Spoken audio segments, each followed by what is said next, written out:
I'm still traumatized by standing in an aisle trying to figure out what we needed to, have our Tuesday tacos, and they started moaning in my ear. Hi everybody, welcome back to another video. My name is Charlotte, and today we're going to do a birthday book haul because my birthday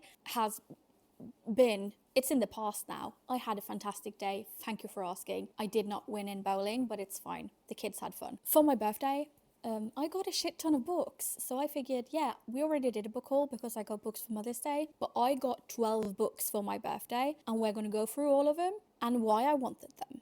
Just going to tell you straight off the bat, might not be able to tell you like the full thing what the book is about, because how my brain works and how this works for me, because apparently I just talk with my hands, right? I need something to... I'm going to hold a book. How it works for me is when I read about a book, I go through it, I read about it, I might do some sort of research, and then it goes on one of three lists. It's either, don't want it, not interested, thank you, goodbye. Doesn't mean that I will not pick it up later. It's just not one that's in focus right now. It goes into the maybe pile, which is like the, I'll look at this if nothing else kind of sparks joy. And it goes into the, oh my God, I want to read this and I want to read it right now. Just looking at the book sparks some kind of joy for me. So that's how my brain works. And I read about them, I figure out shit about the book. But then when I put it into one of these categories, it kind of gets deleted from my brain because there's not much space left up here, okay? I've already deleted like all the passwords and everything, and I don't know what else to get rid of. So I get rid of what the book is about. And the first book that we're going to talk about is this brick right here. This is from Sarah J Maas. It's Crescent City. It's the first book. If you're able to read it, it is the Norwegian one, but I started it. I can't. This is a brick, okay? I can't read this in bed. I had to sit in bed reading it. This is like how far I got in like 2 days because I just couldn't sit in bed reading it, and I didn't have time to read during the day. So a friend of mine actually got it for me on the Kindle. So now I read it on the Kindle and I listen to the audiobook, but now I read it in English, but I'm going to reread it in Norwegian later, hopefully. Hopefully I enjoy it enough to want to reread it, because that's also a problem, but at least I have a copy, if nothing else. Okay, I did actually start annotating it a little bit as well, but I just couldn't do it anymore because it was so hard doing it in bed. But yeah, this one, it is about Crescent City. It is about Bryce Quinlan, her name is, and she is half fae, half human, and you get to follow along because shit happens. She's depressed, shit happens again. All of a sudden, she and this dude named Hunter, whatever his name is, Hunter, what the frick, they have to, well, basically solve a murder. This book is the first one out of 4. There are 4 different houses. This one is the House of Blood and, no, Earth, the House of Earth and Blood. So you get to follow along. I don't know if you follow Bryce in the other books as well. I have no idea. But this one is heavy on like the world building to start out with, for me at least. Because the other fantasy books I read is A Court of Thorn and Roses and Fourth Wing, which is not that heavy on the world building. So this one is kind of heavy for me in that sense, but I do like it. But I like, if I want to read like the Mistborn series and stuff like that, those are heavy on the world building from what I understand. So I figured this was a good place to start with a romantasy and not just a plain fantasy. So you get like a little bit of spice sprinkled in there. Even though from what I understand, the first one is not that much spice, from what I understand. But I'll get back to you on that one. So yeah, this is the first book I got. Very interested in reading it. I'm having so much fun right now. I'm on chapter, I want to say 11. I'm having super fun, very into it. So hopefully I enjoy the rest of the book. Then I got Beach Read. And I know what you're thinking. It's February. And where I live, you might not even see summer. Summer might forget about us. That's fine. I can still pretend. This book is by Emily Henry. Emily Henry. It's about 2 authors. Their name is January and Augustus, or Gus, as it says on the back. They are 2 authors that are broke. They cannot get a hit. They cannot for the life of them write like their big breakthrough, from what I understand. And they meet on vacation and decide to swap genres to see who kind of gets the hit first in a genre that's not supposed to be the genre they write. And this is also the book for the book club in March in the Discord. So I'm very happy to read it together with friends of mine and see what the fuss is about, because this will be my very first Emily Henry book. Do I already have a funny story? Yes, I do. Have I read it? No, I haven't.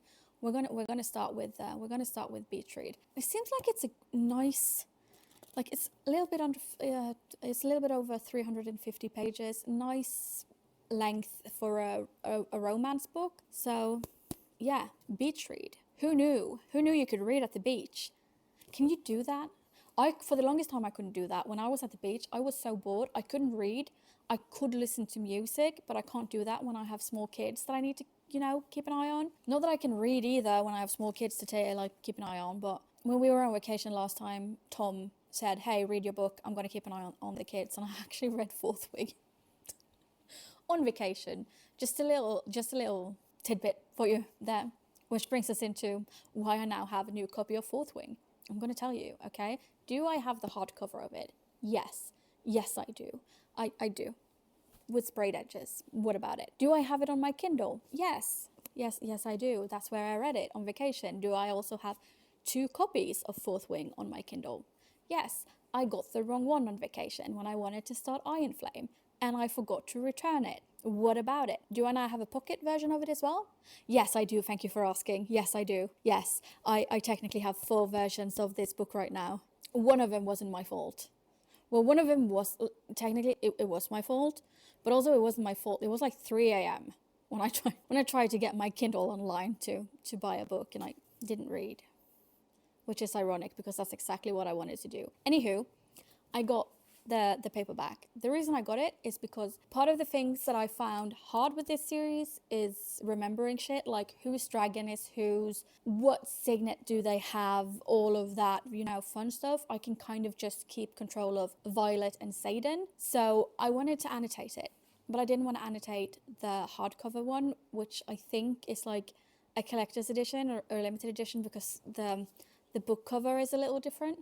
So I didn't want to annotate that one. So I got this one for my birthday so that I could annotate, and I did start, but then I didn't want to read 2 fantasy books at the same time, and I really wanted to start Crescent City, so I stopped because I read this one before. Even though it was very fun, I was having such a good time, and this makes me excited to read Iron Flame again, because I didn't like Iron Flame. That is the one that kind of got me off the series, because I listened to the graphic audiobook and my brain just doesn't work like that.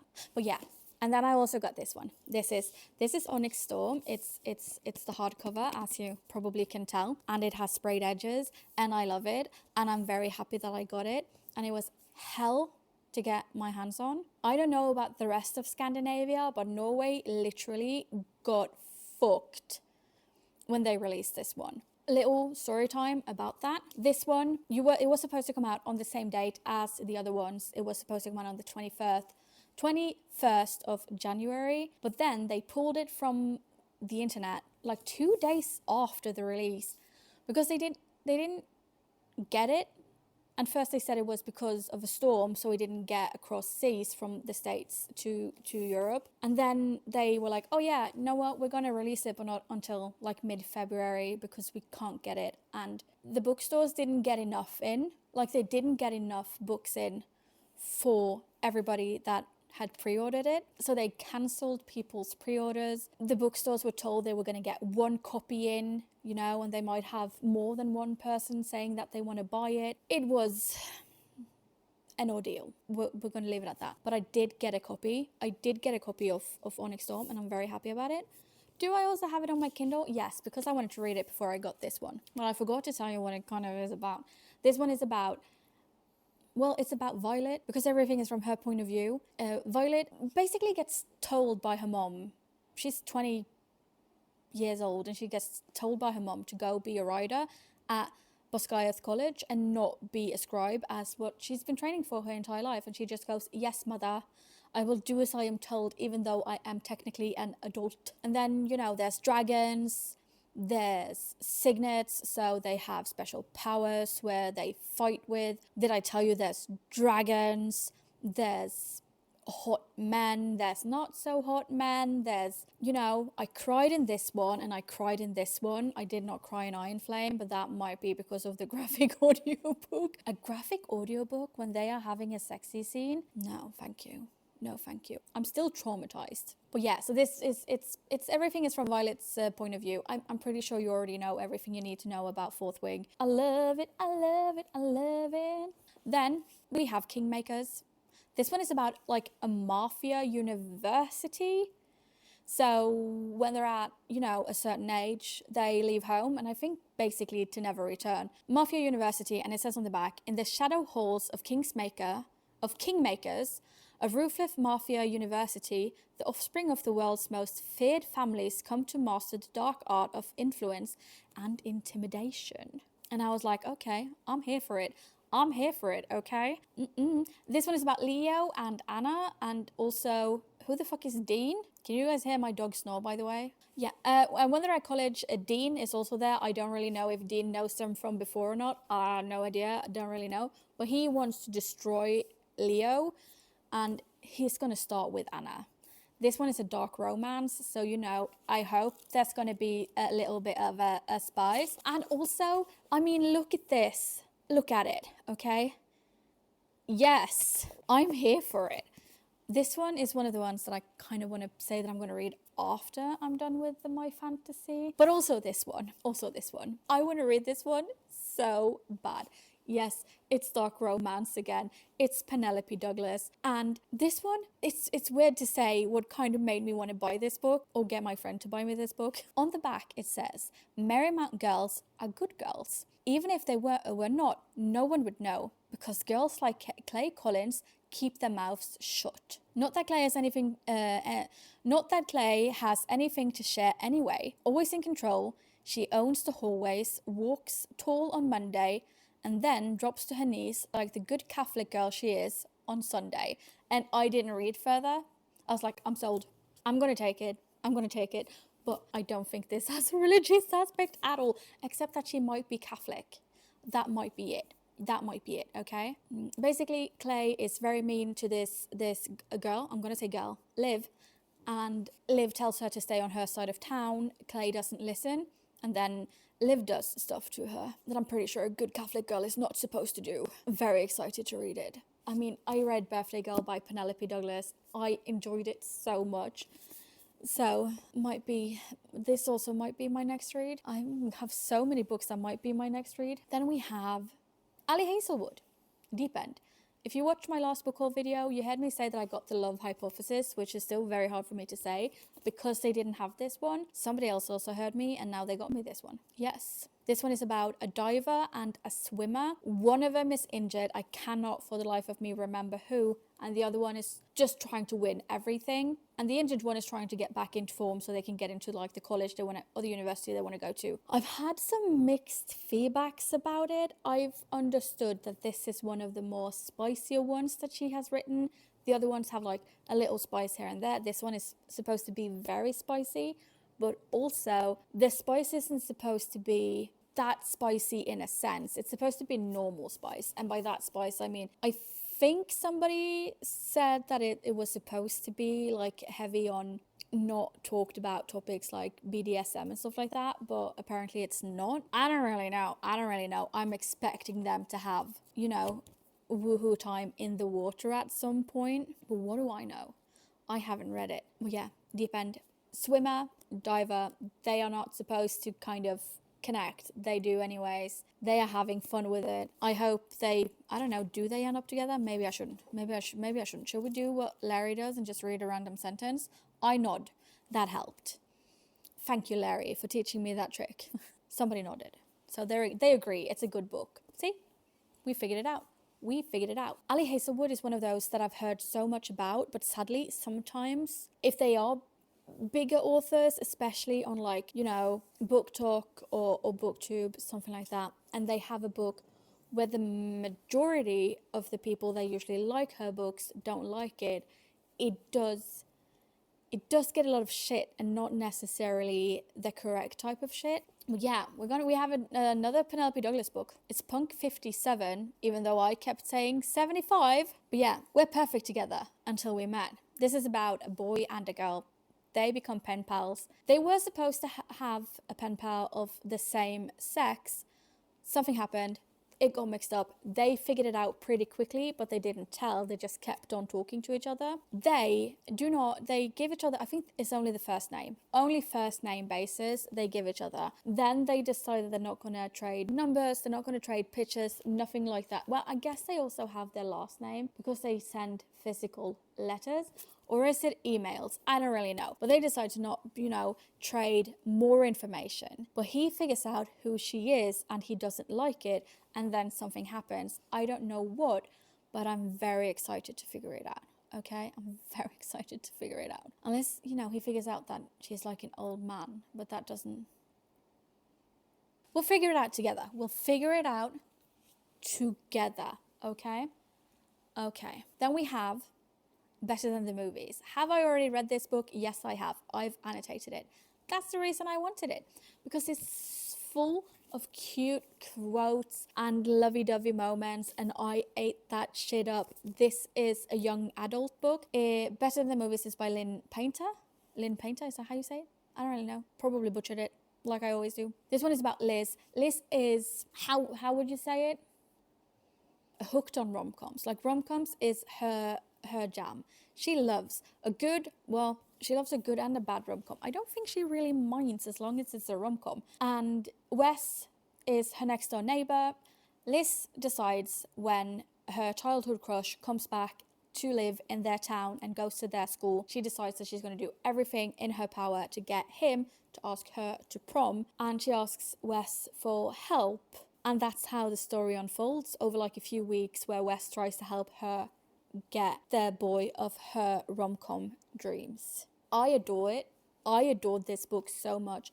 I have heard people say that you do not need Nothing Like the Movies, which is like the sequel. So I'm not really sure if I'm going to read it. But if you have read it, please tell me in the comments if you think that it's worth a read, and I might get it and read it. I might get it and read it. Okay.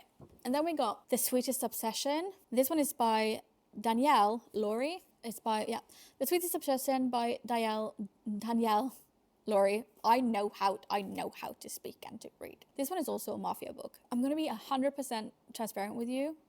The only reason I got this book was because I don't know if it was like top five book boyfriends or top 5 books. It was either or. This one was on it and I was like, it sounds fun. I'm gonna get it.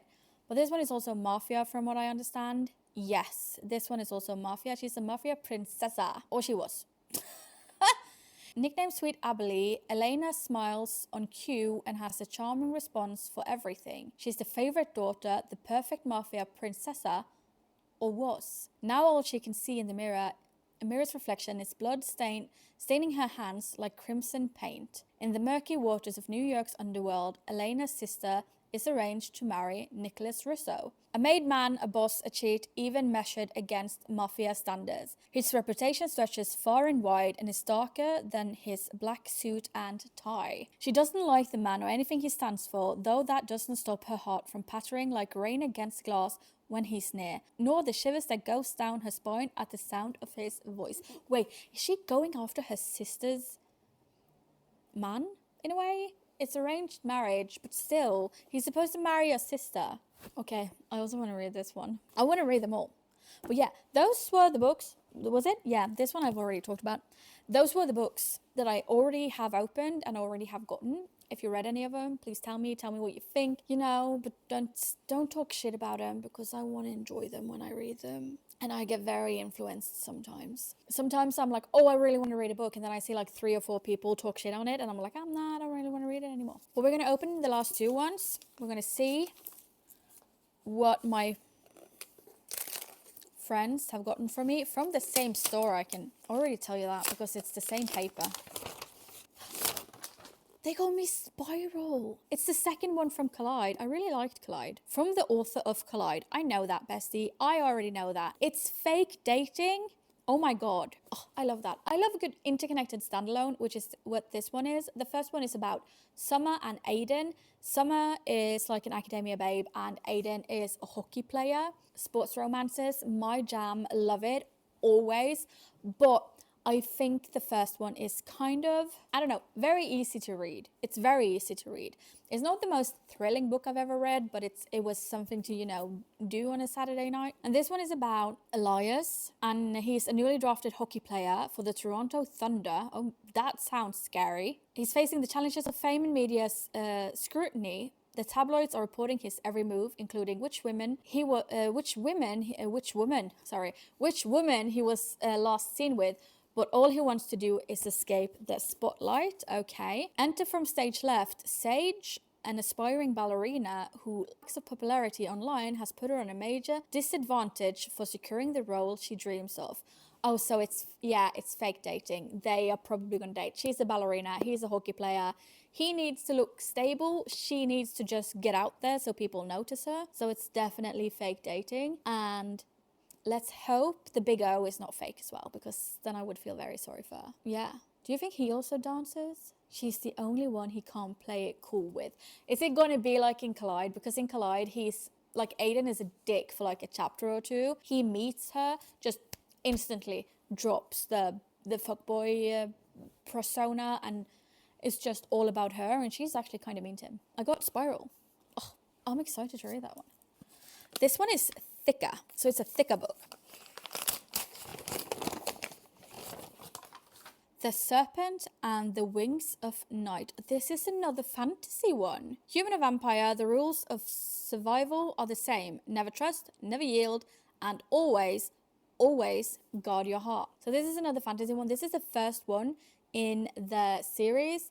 A Crown of Nyxeria, is that how you say it? This is the first one in A Crown of Nyxeria story. So the adopted human daughter of Nightborn vampire king Oriah craved her place in a world designed to kill her. Her only chance to become something more than prey is to enter the Kiari, butchered it, a legendary tournament held by the goddess of death herself. But winning won't be easy against the most vicious warrior from all three vampire houses. Yeah, so from what I remember, the first two books are about, I want to say, the Nightbound, then you have the Shadowbound, and you have the Daybound, and probably, because there's 6 books in total, and like 2 of them, these are Nightbound, I think. But these are also fantasy, but they're supposed to be very good, like super good. So apparently somebody heard me say I want to become a fantasy girly, so I'm going to become a good old fantasy girly. Yes, please, and thank you. But yeah, that was all the books I got. Are you jealous? Or is it not your jam? What would you wish for if it was your birthday? Like, what books would you want? Please tell me. Maybe I'll find something different. I would love some like historical fiction or like mystery, thriller, crime maybe. Not necessarily horror, because I can't do that. But if you have like mystery thrillers, historical fictions, stuff like that, you think is good, please tell me so that I can make another wish list. It's not my birthday again for a while, but still. Oh my god, this is going to be heavy. I can't get them all in. Oh, see, there you go. That's all of them. Thank you guys so much for spending some of your precious time with me. I really, really do appreciate it. And hopefully I will see you all in the next one. Bye-bye.